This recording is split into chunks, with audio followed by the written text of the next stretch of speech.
नमस्ते। एक बार एक छोटा बच्चा 4-5 साल का था। वो अपनी मम्मी के साथ मेले में गया। उसकी मम्मी उसको मेला घुमाने ले गई थी।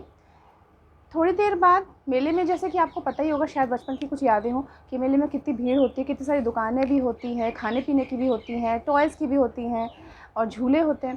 तो वो अपनी मम्मी के साथ गया। उसकी मम्मी उसका हाथ पकड़ी हुई थी। तो थोड़ी देर बाद चलने के बाद बच्चा रोने लगा कि मम्मा मुझे घर जाना है, घर जाना है, रोने लगा। उस पीछे पड़ गया।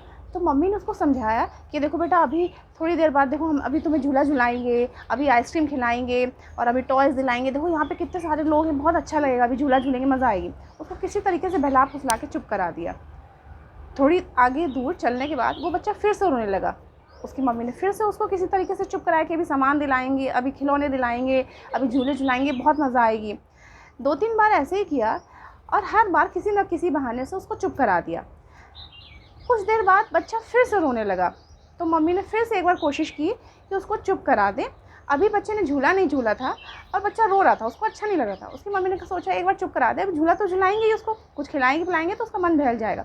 फिर से चुप कराने की कोशिश की, उसकी तरफ देखा, तो जब देखा कि उसके शू लेस खुले हैं बच्चे के, तो वो झुक के उसके शू लेस उनने बंद किए और उठने से पहले उसने देखा कि वो छोटा बच्चा जिसका वो हाथ पकड़ी हुई है, उसके नज़रिए से देखा कि उसको तो कुछ दिखाई नहीं दे रहा है। उसको तो सिर्फ भीड़, लोगों की धक्का-मुक्की और सफोकेशन हो रहा है। तो उन्होंने उस बच्चे को अपनी गोद में उठा लिया और फिर उसके बाद उस बच्चे ने एक बार भी नहीं कहा कि नहीं मुझे घर जाना है। तो दोस्तों, कई बार ऐसा होता है कि हम किसी की परेशानी को समझने की बजाय उसके साथ सिंपैथी दिखाते हैं, सहानुभूति जताते हैं, समझाने की कोशिश करते हैं। लेकिन असली परेशानी और उसका सॉल्यूशन हम तभी दे पाते हैं जब हम उसकी जगह से देखें, उसके नज़रिए से देखें कि वास्तविक में, असली में, सच्चाई में उसकी परेशानी है क्या, क्यों परेशान है। जब हम दूसरे की जगह खुद को रख के देखते हैं और उसकी परेशानी को समझते हैं, तब हमें अलग ही तरीके से समझ में आता है कि हाँ, उस इंसान को क्या दिक्कत है, क्या परेशानी, उसका सल्यूशन हम अलग तरीके से दे पाते हैं। कई बार हम ऐसे दिन भर में या डे टू डे लाइफ में ऐसी बहुत सी ऐसी गलतियाँ करते हैं जब हम किसी के साथ सहानुभूति जताते हैं, सिंपैथी दिखाते हैं कि छोटा बच्चा है, स्कूल नहीं जाना चाहता है, नहीं मम्मी ये शूज़ जो हैं ये मुझे बहुत गड़ते हैं, मेरे पैर में छाला हो जाता है। मम्मी कहती कोई बात नहीं बेटा, एक ही दिन तो पहनना है हफ्ते में, वाइट शूज़ हैं, एक ही दिन पहनना है, कौन डेली डेली पहनने, एक दिन जैसे तैसे पहन लो। बच्चा रोता है, नहीं मम्मी मेरे पैर में छाला हो जाता है। अरे एक ही दिन की तो बात है, फिर से छोटे हो जाएंगे, दिला देंगे तो। लेकिन जब एक दिन आप खुद थोड़े से साइज़ में छोटे शूज़ को पहन के देखें और आपके पैर में जब छाला पड़ता है, तब आपको समझ में आता है नहीं उस बच्चे को कितनी तकलीफ़ हुई होगी।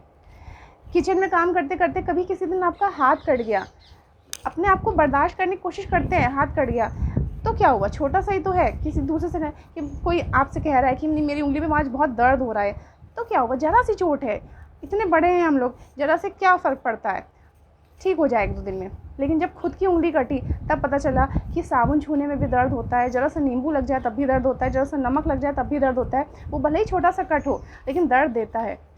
इसी तरीके से डे टू डे लाइफ में ऐसे बहुत से केसेस होते हैं जब हम किसी की परेशानी नहीं समझते, अरे ठीक हो जाएगा, ठीक हो जाएगा, कोई परेशानी नहीं है। कभी परेशानी छोटी होती है, कभी बड़ी भी होती है, लेकिन हम सहानुभूति जताते हैं ठीक हो जाएगा। सहानुभूति नहीं, जब हम किसी और के शूज़ में अपना पैर डाल के देखते हैं तब हमें पता चलता है कि हाँ, वो इंसान क्या झेल रहा है, क्या परेशानी बर्दाश्त कर रहा है। इसको एम्पैथी कहते हैं, ना कि सिंपैथी। तो नेक्स्ट टाइम अगर किसी को जज करना हो या किसी को सल्यूशन देना हो तो पहले उसकी जगह खुद को रख के देखिएगा कि अगर आप उसकी जगह होते तो आप क्या करते। सिंपैथी ना जताइएगा, एम्पैथी के साथ सोचिएगा और फिर सल्यूशन दीजिएगा। Thank you.